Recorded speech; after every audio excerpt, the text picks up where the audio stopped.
Métro, boulot, gynéco. Le micro des gynécos, les podcasts de la GOF. Bonjour à toutes et à tous et bienvenue sur la chaîne podcast de la GOF. Aujourd'hui, nous recevons le professeur Philippe Deruel, gynécologue obstétricien à la maternité Arnaud de Villeneuve au CHU de Montpellier et professeur à la faculté de médecine de Montpellier-Nîmes. Chercheur spécialisé dans la prise en charge des nausées et vomissements gravidiques et de l'hyperémèse gravidique, il partage ses résultats de recherche avec Océane pour le micro des gynécos. Bonjour professeur Deruel et merci d'avoir accepté à nouveau de participer à notre podcast Le micro des gynécos. C'est toujours un plaisir de vous recevoir comme orateur. Merci beaucoup docteur Pêcheux. C'est un plaisir pour moi aussi. Merci beaucoup. Aujourd'hui, on va parler hyperémesis gravidarum, les vomissements de la grossesse de manière générale. Est-ce que on pourrait introduire le sujet avec peut-être quelques notions d'épidémiologie? C'est une problématique fréquente. Tout à fait. C'est une problématique extrêmement fréquente puisqu'on dit que 50 à 80% des femmes vont expérimenter ou en tout cas vont ressentir des nausées et ou des vomissements au cours de la grossesse. Et la grande difficulté qu'on va avoir, c'est quelles sont ces femmes qui sont susceptibles d'être mises dans la case hyperémesis gravidarum ou hyperémèse gravidique, c'est-à-dire les formes modérées ou sévères d'hyperémèse, de nausées et de vomissements, qu'on appellera l'hyperémèse. Et ces formes, ce qui est très difficile aussi, c'est qu'elles sont souvent sous-évaluées. Je pense qu'on va y revenir en discutant des scores. Oui, très bien. La physiopathologie des nausées et des vomissements de la grossesse, est-ce que vous pouvez nous la rappeler aussi dans le cadre de l'introduction du sujet? Alors la physiopathologie, elle est probablement relativement complexe et aujourd'hui, elle est pas complètement connue. Heureusement, il y a une chercheuse américaine qui est pas médecin, mais qui a subi une hyperémèse gravidique, qui est allée jusqu'à une interruption de grossesse, qui s'est dit, c'est une généticienne, elle s'est dit, c'est pas possible, il faut qu'on comprenne ce qui se passe avec cette maladie. Et donc, avec des fonds sur son temps libre, des fonds issus de la fondation américaine, elle a lancé un projet de recherche qui vise à comprendre les mécanismes de cette maladie au travers de la génétique, en analysant, en recherchant des protéines d'intérêt, en faisant des analyses pangénomiques. Et elle a réussi à démontrer qu'il y avait probablement plusieurs protéines qui étaient impliquées, dont la principale s'appelle GDF15. Donc GDF15, c'est un facteur de croissance, un facteur de différenciation, et qui fait partie de la famille des TGF. Et ce facteur de croissance, c'est un facteur qui est très ancien, qui est sécrété par le placenta et par d'autres organes aussi, le rein. Globalement, il est assez ubiquitaire dans l'organisme. Et GDF15, on sait qu'il va agir principalement au niveau de ces centres qui nous sont très primitifs, qui sont issus de l'évolution, qui se trouvent au niveau du bulbe, qui sont les centres de la nausée et du vomissement. Alors après, comment GDF15 agit, on ne le sait pas exactement. Pourquoi certaines femmes vont avoir 2 à 3% une hyperémèse gravidique sévère, peut-être 30% une hyperémèse gravidique altérant la qualité de vie, on ne le sait pas bien. Ce qu'on sait, c'est que ces femmes ont probablement des variants de GDF15 et que ces variants font que face à une sécrétion normale de GDF15 par le placenta, elles sont comme sursaturées et ça induit à ce moment-là les symptômes qui vont au-delà des symptômes extradigestifs parce que c'est des femmes qui ont une fatigue, un espèce d'embrumement du cerveau, quelque chose de très, très complexe aussi à analyser. Est-ce que du coup on retrouve des antécédents familiaux quand... Alors, ça peut arriver. C'est là aussi où c'est assez compliqué de savoir comment se transmet finalement cette maladie. Personnellement, j'ai vu des familles de femmes qui avaient une hyperémèse gravidique, la mère, la grand-mère, l'arrière-grand-mère, la femme elle-même. Après, ça peut sauter aussi la génération parce qu'entre deux, celui qui transmet peut-être le variant, c'est le père. Et on sait aussi qu'il y a des descriptions d'anomalies des récepteurs de la TSH, une famille qui souffrait d'hyperémèse gravidique très sévère.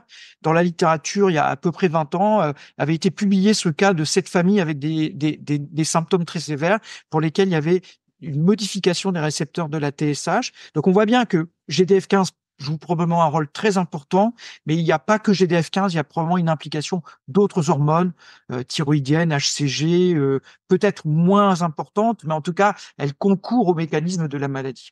Et la progestérone? La progestérone, peut-être aussi que la progestérone joue un rôle. C'est moins les œstrogènes aussi. C'est moins démontré, en tout cas, que ça fait pour bêta-HCG et encore moins aujourd'hui pour GDF15. En tout cas, on s'éloigne de cette ancienne croyance que les paramètres psychologiques sont au premier plan, n'est-ce pas? Ah, complètement. Alors, c'est très amusant parce que je m'intéresse de plus en plus à l'histoire de la médecine et j'ai repris pas mal d'ouvrages assez anciens de Tarnier, de Pajot, où il parle de l'hyperémèse. Alors, à l'époque, c'est une maladie qui est dramatique, hein. C'est quasiment une femme sur 3 qui va mourir de son hyperémèse dans les formes les plus sévères. Et ils sont bien en difficulté, c'est-à-dire qu'ils essayent de faire des interruptions de grossesse, mais à l'époque, c'est quand même extrêmement risqué et ça induit souvent le décès de la femme. Et puis tout d'un coup arrive la période Charcot-Freud, où là, on décide que la femme a un problème parce que elle a pas de pénis, parce qu'elle voudrait tuer le père, etc. Et on bascule complètement dans une vision psychanalytique de la femme dite hystérique. Et si elle a l'hyperémèse, c'est parce qu'elle est hystérique, qu'elle ne veut pas sa grossesse. Et c'est assez étonnant de voir que Tarnier a écrit en 1700 et quelques que l'hyperémèse était due à une toxine qui était peut-être sécrétée par le corps jaune. Alors, il s'est un petit peu trompé. Visiblement, cette toxine, c'est GDF15, elle est sécrétée par le placenta. Il avait déjà raison. Et puis, en fait, cette théorie a été complètement balayée par les théories psychanalytiques. Et aujourd'hui, on a du mal à s'en sortir. C'est assez impressionnant, alors que Tarnier avait déjà pensé à cette hypothèse. Il pensait pas au GDF15, il ne le connaissait pas, mais il y a une hypothèse d'une molécule qui était responsable de la maladie. Oui, c'est intéressant parce que c'est vrai que ça reste assez ancré. Enfin, c'est des choses qu'on entend toujours. Pour revenir à l'hyperémèse, quelle est la place des scores? Quel score vous nous conseillez d'utiliser dans le cadre de l'évaluation d'une patiente en consultation programmée ou aux urgences, une patiente qui consulte pour des nausées ou des vomissements de la grossesse?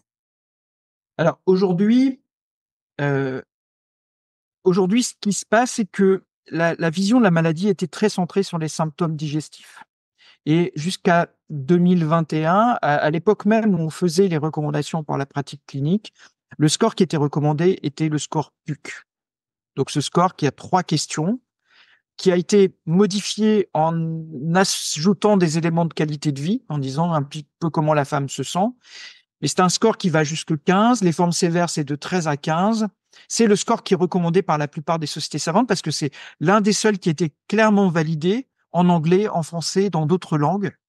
Et c'est aussi une des limites de l'autre score dont je vais parler qui s'appelle le score L. Donc aujourd'hui, ce qu'on utilise, c'est le score PUC, mais malheureusement, ce score est insuffisant puisque entre-temps, en 2021-2022, est parue la conférence de consensus internationale sur la définition de l'hyperémèse avec la définition dite de Windsor, qui dit que l'hyperémèse, c'est une maladie, en effet, qui induit des nausées, des vomissements avant 16 semaines d'aménorrhée, mais qui surtout peut se traduire par des troubles de l'alimentation, sans peut-être vomissements fréquents, mais principalement une altération de la qualité de vie. Alors, ce qui est remarquable dans cette définition, c'est qu'elle a été pensée par des chercheurs, par des médecins, donc des chercheurs non médecins, par des médecins chercheurs, mais aussi les associations de patientes. Et on voit que cette définition, elle s'éloigne de la vision médicale de l'hyperémèse, qui est centrée sur les symptômes digestifs et sur la sévérité, qui colle complètement au score PUC. D'où l'intérêt du nouveau score qui a été présenté par l'association américaine, qui est le score HELP, qui rajoute 9 questions aux 3 questions du score PUC, mais qui rajoute dedans la tolérance au traitement, la manière dont les traitements sont gardés, évidemment la perte de poids, la manière dont la femme fait pipi, la couleur de ses urines. Il y a des questions aussi sur la qualité de vie, est-ce qu'elle est encore capable de travailler, etc. Et on voit bien que ce score, il est meilleur, en tout cas dans l'appréciation de la maladie du côté des patientes. D'ailleurs, il a été créé par des patientes elles-mêmes et validé par des médecins. Une seule publication dans un journal allemand en langue anglaise, mais qui est pas une validation parfaite de ce type de questionnaire. Donc nous, à Montpellier, là, on a demandé un financement pour une étude multicentrique pour essayer de valider ce score, pour pouvoir l'utiliser et en ayant des preuves que ce score fait mieux que le PUC. J'en suis persuadé, mais rien n'a été prouvé dans la littérature. D'accord, on attendra vos résultats alors. J'espère. D'ailleurs, donc vous avez évoqué les différents items à évaluer dans le cadre des vomissements. Vous conseillez quoi comme critère d'hospitalisation au jour d'aujourd'hui? Alors moi, je reste partisan d'essayer de pas hospitaliser ces femmes, Oui, c'est-à-dire de les laisser à domicile quand c'est possible. C'est-à-dire que pour moi, le grand critère d'hospitalisation, c'est les troubles ioniques. Premièrement, évidemment, dans ces cas-là, c'est un peu plus compliqué de le gérer à domicile. Et puis, éventuellement, principalement une demande de la femme qui a besoin de s'extraire peut-être de couper de son milieu familial. Il est parfois très difficile pour certaines femmes qui ont déjà des enfants de se retrouver à la maison et de ne plus les supporter, de ne plus supporter leur conjoint, de ne plus supporter aucune odeur. Elles ont parfois besoin de cette pause hospitalière. Néanmoins, je reste persuadé que dans ces formes qui sont compliquées, mais qui ne sont pas compliquées de troubles ioniques, d'insuffisance rénale ou de difficultés majeures, je dirais, je suis plutôt favorable à une hospitalisation à domicile avec un traitement hyper actif, incluant, on va y revenir, évidemment, l'œsophrène et des traitements parentéraux associés.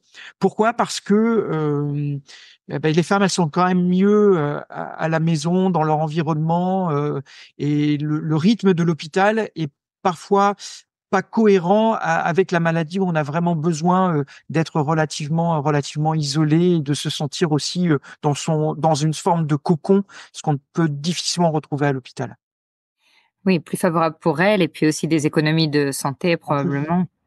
Alors, il faut s'appuyer sur les structures de coordination. En France, on a des structures comme Experf ou NHC qui font un super travail, qui vont recruter les infirmières libérales, qui vont coordonner les soins, qui nous aident beaucoup. Moi, depuis 2 ans, je travaille avec eux. J'ai vraiment une grande satisfaction et un retour extrêmement positif des femmes. Super. D'ailleurs, concernant l'isolement, dans le cadre de l'hospitalisation, pour les patientes qu'on juge éligibles à l'hospitalisation ou qui sont hospitalisées en tout cas finalement, c'est aussi quelque chose d'assez ancré, mais de maintenant assez débattu. Vous en pensez quoi de ce climat un petit peu d'isolement pendant l'hospitalisation et de comment protéger les patientes? Bah, on l'a clairement écrit dans la conférence de consensus, hein, il ne faut plus isoler ces femmes, enfin, il faut les laisser faire ce qu'elles veulent avant tout. Elles ont besoin d'être isolées dans le noir avec le moins de stimuli extérieurs possible. Elles le savent très bien. Mais on n'a pas besoin de leur imposer l'isolement, de leur confisquer le téléphone portable.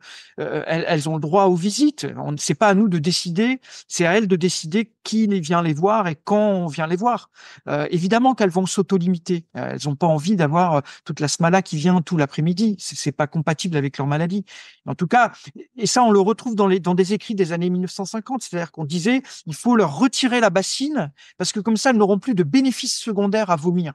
Et c'est cette vision-là qui est encore parfois reproduite, mais qui est une vraie violence faite à ces femmes. Et donc, c'est plus du tout acceptable. Donc, qu'on les isole, qu'on les mette dans un cocon parce que elles en ont envie, pas de problème avec ça, mais qu'on leur impose un isolement type quasi psychiatrique, je sais pas si le terme est adéquat, est complètement inapproprié. Oui, donc là-dessus aussi, On a pas mal avancé, hein, ça se voit encore un petit peu, mais beaucoup moins qu'avant, hein. Et concernant les traitements, vous avez déjà introduit un peu la nécessité d'être actif, de ne pas banaliser ces troubles.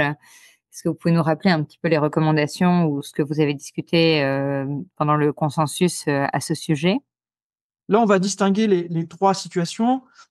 Voilà, les nausées, vomissements non compliqués, c'est la femme qui continue à s'occuper de sa famille, qui continue à avoir une vie sociale, une vie professionnelle, mais qui a des nausées, des vomissements. Donc là, on va plutôt utiliser au départ des petits traitements, le gingembre qui marche pas mal sur les nausées, mais assez peu sur les vomissements. On peut évidemment utiliser l'association d'oxylamine pyridoxine, c'est-à-dire d'oxylamine plus vitamine B6, qui donne de très bons résultats dans ces formes-là, dans 80% des cas, sous réserve que il n'y ait pas trop d'effets endormissants, hein, en particulier de la doxylamine. Après, si vraiment ça ne fonctionne pas, on peut essayer d'autres molécules, Vogalène ou Primpéran, même si c'est bon. Attention, le Primpéran avec les dyskinésies. Ça, c'est les formes qui sont assez faciles à traiter. Ensuite, il y a les formes modérées. où là, on sait qu'il faut probablement attaquer d'emblée un peu plus fort. Le gingembre n'a pas sa place. Le primpéran, probablement pas non plus. Ça marche pas super bien. Là, d'emblée, on sait qu'il faut attaquer sur doxylamine, pyridoxine, Xonva, avec la formulation un matin, un soir, qui est plutôt pas mal. Et si vraiment ça ne passe pas, à ce moment-là, on se laisse pas beaucoup de temps. Il faut pas attendre une semaine pour évaluer l'efficacité du traitement. On a à peu près, dans ces formes modérées, 48 à 72 heures. Je pense que 72 heures est un bon temps pour essayer d'associer une autre molécule, parce qu'en fait, dans l'hyper-MS, il n'y a pas une molécule qui marche. Il y a des molécules qui marchent chez certaines femmes, une molécule chez une autre, et c'est toute la difficulté. Dans les formes sévères, généralement, on va recommander plutôt l'hospitalisation pour réhydrater, hospitalisation qu'elle soit dans le service hospitalier ou une forme d'hospitalisation à domicile avec un prestataire qui donne les mêmes soins qu'à l'hôpital. Et à ce moment-là, on va réhydrater, ça c'est très important, sur 12 heures, au moins 1 litre. Ne pas oublier la vitamine B1. On a encore un cas récent en France de femme qui a été réhydratée avec du glucosé en plus, sans vitamine B1, et elle a fait une encéphalopathie de Gallier-Wernicke, donc pour lesquelles elle a des séquelles. Donc faire très attention. Il vaut mieux privilégier le sérum salé pour réhydrater que le glucosé. En obstétrique, on pense que le glucosé, ça amène de l'énergie, mais en fait, c'est un leurre. Si on doit réhydrater, c'est du sérum salé, isotonique, quitte à rajouter dedans un petit peu de KCl, et puis ou toute formulation que vous avez proche de chez vous, il n'y a pas de souci. Puis surtout la vitamine B1. Et puis ensuite, on met, par exemple, moi, ce que je fais pour attaquer, c'est Vogalène matin et soir, en perfusion ou en forme orodispersible. Et puis surtout le Zofrène, soit en perfusion, soit en forme dispersible, c'est-à-dire contre la gencive, sous la langue, contre la joue. Et puis, si vraiment ça marche pas, on peut rajouter les corticoïdes qui potentialisent l'effet du Zofrène. Ça, c'est très intéressant. J'ai trouvé des travaux des années 90 en oncologie qui montrent une vraie efficacité. Et depuis quelque temps, je l'utilise. À quelle posologie? 40 mg. Posologie, 20 à 40 mg. Et j'ai quelques cas là. Alors, bien sûr, c'est à propos de 5 cas. C'est 5-6 cas là. Ces 5-6 derniers cas, ça a été, mais miraculeux. Et je crois vraiment qu'il y a des travaux à mener sur cette question. Et puis après, on s'adapte à l'évolution et on diminue les traitements. Le Zofrène, juste un mot, il y a une étude, il y a toujours l'alerte de l'Agence nationale de sécurité. Oui, j'allais vous demander justement pour le Zofrène. Voilà. Du médicament, il y a l'alerte de l'Agence européenne. Il y a une étude qui a montré une légère augmentation du risque de fente labiopalatine. Donc, il faut bien expliquer aux femmes qu'il y a cette étude, mais que l'augmentation est très modeste, très minime. C'est 2 à 3 cas en plus pour 10 000, et que par ailleurs, d'autres études faites après ne l'ont jamais démontré, et qu'il y a un très bon papier en français dans la revue Gynécologie obstétrique fertilité, qui est par une référente du CRAT, qui dit qu'il y a plus de bénéfices dans les formes très sévères à utiliser le Zofrène, et probablement qu'il y a des biais dans cette étude, et que cette alerte, c'est normal que les agences la maintiennent parce qu'elles se prémunissent de difficultés, mais que probablement le bruit de fond est pas en faveur d'un effet malformatif du Zofrène. Et ces restrictions, c'est surtout pour le premier trimestre, n'est-ce pas? Alors, c'est surtout pour le premier trimestre, mais moi qui m'occupe de femmes extrêmement sévères, je n'ai aucune arrière-pensée à leur proposer le Zofrène. Je leur explique bien. En les informant, oui. En les informant. Certaines femmes sont tellement mal qu'elles disent, mais moi, ce médicament, je sais qu'il marche sur moi et on veut pas me le prescrire à cause de ça. Et j'ai vraiment aucune arrière-pensée à le prescrire, bien entendu, en m'assurant d'une information et du consentement de la femme. Je lui cache pas qu'il y a cette étude, mais que d'autres études ont montré que ce risque tératogène n'existait pas en réalité. Tout à fait. Concernant les complications éventuelles des vomissements de la grossesse, vous avez évoqué l'encéphalopathie de Gallier-Wernicke. On doit y penser devant quel tableau clinique? Principalement dans les formes sévères, c'est-à-dire c'est la dénutrition et la déshydratation et l'association des deux qui va conduire à une carence en vitamine B1 qui, si elle n'est pas compensée, au moment de la réhydratation, va altérer les cellules neurologiques. Donc, c'est vraiment des femmes qui ont beaucoup de vomissements, perdu du poids, qui vont présenter des symptômes neuro aspécifiques. Exactement, elles vont présenter des symptômes neuro qui sont parfois aspécifiques et qui, même d'ailleurs, elles ont l'impression que c'est la maladie qui continue parce que, comme je l'ai dit tout à l'heure, cette maladie, elle donne l'impression que les femmes, elles sont dans une forme de brouillard et qu'elles ne voient rien, elles comprennent plus rien. Moi, j'ai une patiente suisse d'ailleurs qui était une championne de ski, qui est venue me voir quand j'étais à Strasbourg et c'était une battante, hein, elle faisait de la descente à très haut niveau et elle se dit mais je ne me reconnais plus depuis que j'ai cette maladie. Et c'était pas uniquement lié au vomissement, c'est dès le début de la maladie, elle avait l'impression d'une fatigue physique qui était assez impressionnante. L'autre carence à laquelle il faut faire attention, c'est le syndrome de Binder, qui est plus rare que l'encéphalopathie de Gaillet-Wernicke, mais qui est une carence en vitamine K, qui peut donner une pathologie, une dysmorphie faciale et des pathologies des os chez le fœtus, alors que l'encéphalopathie Gaillet-Wernicke chez la femme. Après, pour ce qui est des complications spécifique de l'hyper-MS gravidique, enfin spécifique directement lié à l'hyper-MS gravidique, ce que je mettrais en avant et qui est parfois trop souvent oublié, c'est d'abord les troubles psychiques. C'est-à-dire que l'hyper-MS gravidique, ça induit des troubles anxio-dépressifs, de la dépression anté- et postpartum, un état de stress post-traumatique, parce que ces femmes vomir. Moi, j'ai une patiente, là, elle vomit 25 fois par jour. J'en ai une autre, elle vomissait 50 fois par jour. Moi, j'ai fait la gastro il y a quelques mois, j'ai vomi 2 fois. Je me suis dit, mais comment c'est possible de vomir 50 fois par jour? Comment on peut tenir? C'est impossible. C'est impossible. C'est le cerveau, il disjoncte complètement et on comprend qu'elles ont un état de stress post-traumatique. Et quand en plus, là-dessus, se rajoute une prise en charge médicale qui est inappropriée, on imagine les dégâts que ça peut faire. C'est des femmes qui vont aller jusqu'à l'IVG, qui pensent au suicide. Elles se disent, si je meurs, la maladie va s'arrêter. Et on sait qu'il y a 15% des femmes qui pensent au suicide. Et puis après, on a des complications. L'IVG, on peut considérer, dans ce cas, c'est une complication. Et la plupart du temps, c'est une grossesse qui était désirée. Donc, il y a des fausses couches qui sont plus fréquentes. Puis après, il y a des cris, mais là, les données manquent de puissance, manquent de qualité. Il y a décrit une augmentation des petits poids, des retards de croissance, peut-être à cause de la perte de poids gestationnel. Il y a aussi une augmentation du risque d'accouchement prématuré, là aussi un peu comme la chirurgie bariatrique à cause de la perte de poids. Et il y a des auteurs aussi qui ont démontré une augmentation de la prééclampsie. Mais ces augmentations de risque, elles sont malgré tout modérées.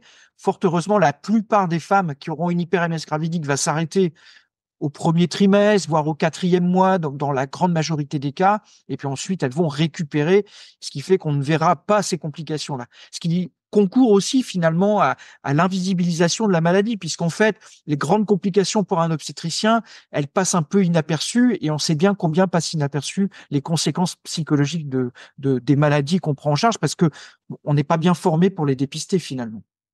C'est sûr. La carence en vitamine K, vous la dépistez ou simplement vous la prévenez? Vous la prévenez surtout? Alors, j'avoue, je me pose beaucoup de questions. Justement, je sais pas. C'est très rare et j'ai du mal à savoir ce qu'il faut qu'on fasse. Je crois que les Américains, dans leur protocole, la fondation américaine, elle suggère de mettre de la vitamine K systématiquement. C'est vrai que ça mange pas de pain, c'est pas grand-chose, une ampoule de vitamine K finalement, mais faut-il que la patiente puisse la garder. Je crois que quand ça va un petit peu mieux, pourquoi pas y penser assez systématiquement, peut-être aussi le proposer en intramusculaire quand les vomissements. Dans les formes très graves. Quand dans les formes très graves, oui. Je crois qu'il faut y penser je crois qu'il faut y penser assez systématiquement. Ça mange pas de pain comme le dit l'expression. Oui, non, tout à fait. C'est encore un sujet méconnu et qui mérite probablement beaucoup plus d'intérêt que ce qu'on lui avait accordé jusque-là. Est-ce qu'il y a quelque chose que vous souhaiteriez ajouter sur le sujet? Non, je pense qu'on a fait le tour. Hein. Oui, j'ai ce sentiment aussi. Eh bien, merci beaucoup, professeur, pour cet épisode. Merci, Océane. Merci à tous de nous avoir écoutés aujourd'hui. Rendez-vous la semaine prochaine pour un nouvel épisode. Si des ressources ont été partagées par notre invité, vous les retrouverez dans la description. N'oubliez pas de vous abonner à la chaîne, de lui accorder 5 étoiles et pourquoi pas d'en parler autour de vous. Et si vous avez des idées de thèmes ou d'orateurs que vous aimeriez entendre, partagez-les avec nous car cette chaîne, c'est avant tout la vôtre.